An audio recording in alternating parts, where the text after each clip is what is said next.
Hi dear students, welcome back my YouTube channel sell and success find. में हम लेकर आए हैं टीजीटी पीजीटी के एग्जाम के लिए विलियम वर्ड्सवर्थ द्वारा किए गए कुछ works. Let's start. Critical opinions about Wordsworth. Just for a handful of silvers he left us, just for a riband to stick in his coat. These lines have been written by Robert Browning in his poem Lost Leader, written in 1845। ये लाइनें Robert browning ने अपनी poem lost leader में 1845 में लिखी गई थी। When William Wordsworth accepted the poet of laureate, जब विलियम वर्ड्सवर्थ ने पोइट ऑफ लॉरेट स्वीकार किया था, प्राप्त किया था। This time Robert browning commented saying these lines.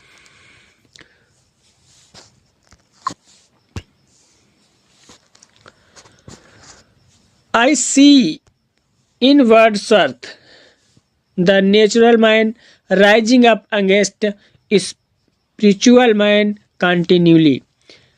I see in Wordsworth, मैं वर्ड्सवर्थ में देखता हूँ the natural man rising up against the spiritual man continually. प्राकृतिक मनुष्य आध्यात्मिक मनुष्य के विरुद्ध लगातार उठ खड़ा होता है। And then he is no poet, और तब तक वह कवि नहीं है, but a philosopher at enmity against all true poetry of inspiration, बल्कि सभी सच्ची कविताओं की प्रेरणाओं के विरुद्ध शत्रुतापूर्वक खड़ा होने वाला एक दार्शनिक है। Written by William Blake. These lines have been written by William Blake. His poetry is reality, his philosophy is the illusion. Written by Matthew Arnold.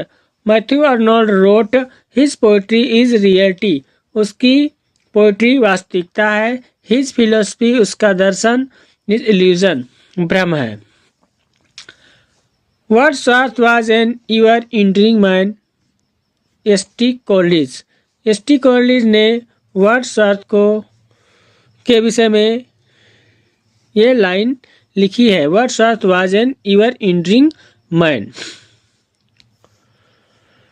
Wordsworth is the best poet of the age. Wordsworth युग का महानतम कवि है।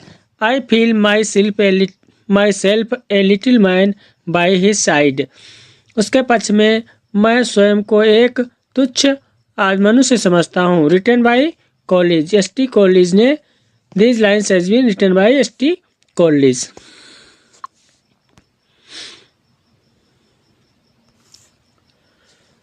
The borderers.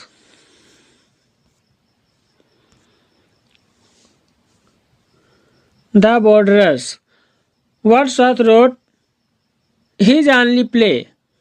Wordsworth ने केवल एक नाटक लिखा है, द बॉर्डरर्स, बिटवीन 1795 एंड 1797, 1795 से 1757 के बीच में। This play is was staged set during the reign of the king Henry third of England. England के राजा किंग हेनरी थर्ड के शासनकाल के दौरान इन्होंने बस ट्रेजेडी लिखी है। When Englishmen in the North Country came into conflict the Scottish rovers, जब अंग्रेज नॉर्थ कंट्री में अंग्रेज स्कॉटिश रोवर्स के विरुद्ध संघर्ष में आए, उस समय विलियम वर्ड्सवर्थ ने द बॉर्डरर्स प्ले लिखा। Wordsworth attempted to get the play staged in November 1700 1797। William Wordsworth ने अपना प्ले द बॉर्डर्स का मंचन कराने का प्रयास नवंबर 1797 में किया था, but it was rejected by Thomas Harris, the manager of Covent Garden theatre. Covent Garden theatre के मैनेजर थॉमस हैरिस के द्वारा यह रिजेक्ट कर दिया गया था। Who proclaimed it impossible that play should succeed in the representation. उन्होंने कहा कि यह प्रेजेंटेशन में ही यह नाटक सफल होना असंभव है। Wordsworth took his refusal very seriously, और वर्ड्सवर्थ ने यह रिफ्यूजल बहुत ही गंभीर रूप से लिया। He published it in 1842 after substantial revision.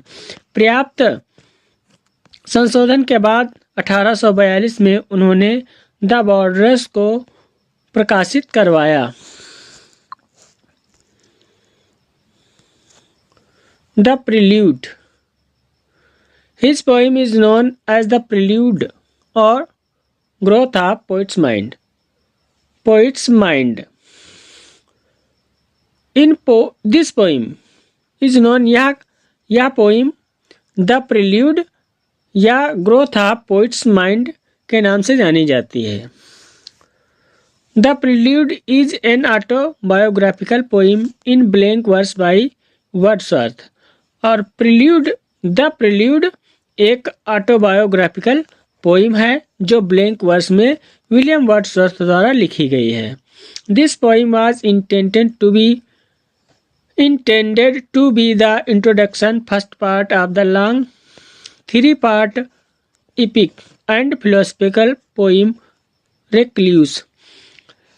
William Wordsworth द्वारा लिखा गया महाकाव्य रेक्ल्यूस के 3 भागों में से यह एक पहला भाग इंट्रोडक्शन होने वाला था, विच वर्ड्सवर्थ नेवर फिनिश्ड, जिसे वर्ड्सवर्थ ने कभी भी पूरा नहीं किया।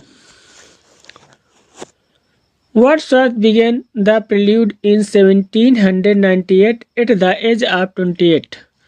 विलियम वर्ड्सवर्थ ने प्रिल्यूड को 1798 में लिखना शुरू किया था जब उनकी उम्र 28 वर्ष की थी। And continue to work on it throughout his life, और इस पर वो अपने पूरे जीवन भर कार्य करते रहे।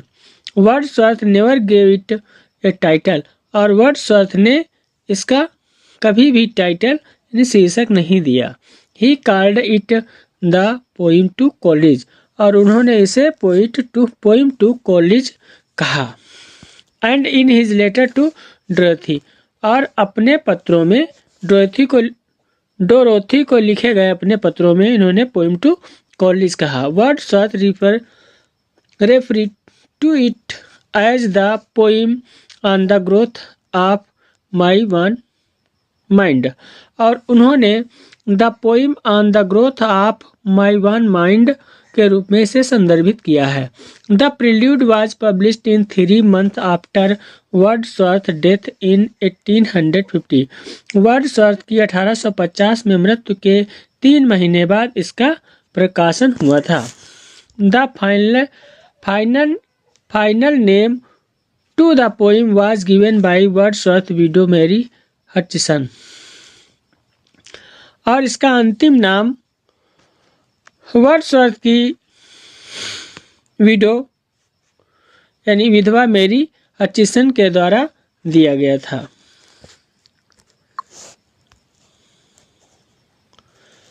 Please like and subscribe my channel. Thank you. Resolution and independence और leech gatherer. It is a lyric poem.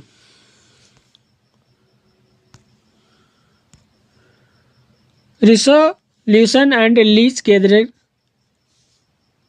Resolution and Independence या leech gatherer. It is lyric poem. यह एक लिरिक पोइम है। कंपोज्ड इन 1802 और 1802 में प्रकाशित हुई।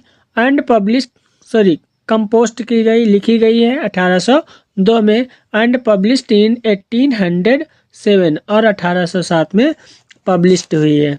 This poem was published in the collection poems in 2 volumes और इस कविता का प्रकाशन कविताओं के संग्रह को 2 भागों में किया गया है। द पोइम कंटेन्स 20 स्टेंजा और इस कविता में 20 स्टेंजा हैं। Written in modify rhyme royal जो राइम रोयल के रूप में लिखी गई है।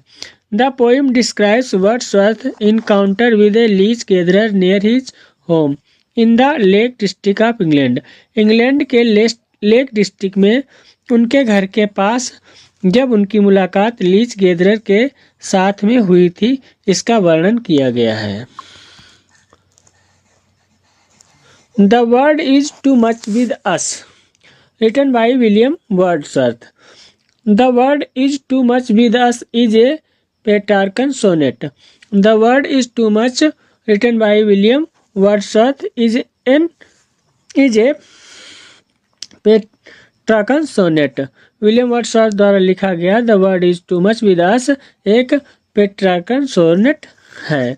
The poem was composed around 1802 और यह कविता 1802 में लिखी गई थी, लगभग 1802 में लिखी गई थी। And was first published in poems और पहले यह कविताओं में प्रकाशित हुई थी इन 2 वॉल्यूम्स 2 भागों में 1807 में। It was later included in miscellaneous sonnets और बाद में यह मिसलेनियस सोनेट्स में आई। In the sonnet, Wordsworth criticized the spiritual decency of the people during the first industrial revolution. इस सोनेट में विलियम वर्ड्सवर्थ ने टिप्पणी की है कि फर्स्ट इंडस्ट्रियल रिवॉल्यूशन प्रथम औद्योगिक क्रांति के दौरान लोगों ने अपनी आध्यात्मिक शक्ति को नष्ट कर दिया है। The people don't themselves in materialism और लोगों ने स्वयं को भौतिकवाद में डुबो दिया है। They stop thinking interest in nature और उन्होंने नेचर के विषय में सोचना इंटरेस्ट लेना समाप्त कर दिया है, रोक दिया है। कॉन्सिक्वेंटली परिणाम स्वरूप honesty sincerity and purity of heart lost परिणाम स्वरूप ईमानदारी और हृदय की शुद्धता खो गई है। Giving peace to levity lust and luxury और इसके स्थान पर लालसा विलासता और आदि आ गई हैं।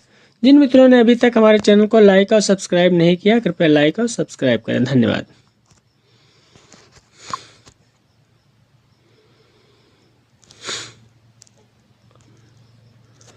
This sonnet takes the form of Petrarchan sonnet और यह सोनेट पेट्रार्कन सोनेट में लिखी गई है।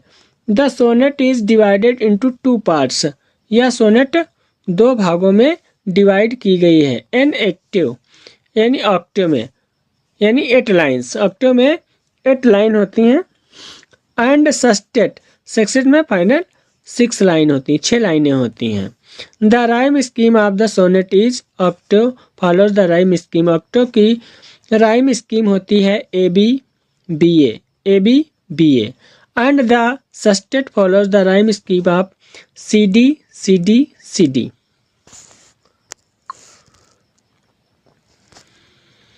जिन मित्रों ने अभी तक हमारे चैनल को लाइक और सब्सक्राइब नहीं किया, कृपया लाइक और सब्सक्राइब करें। धन्यवाद।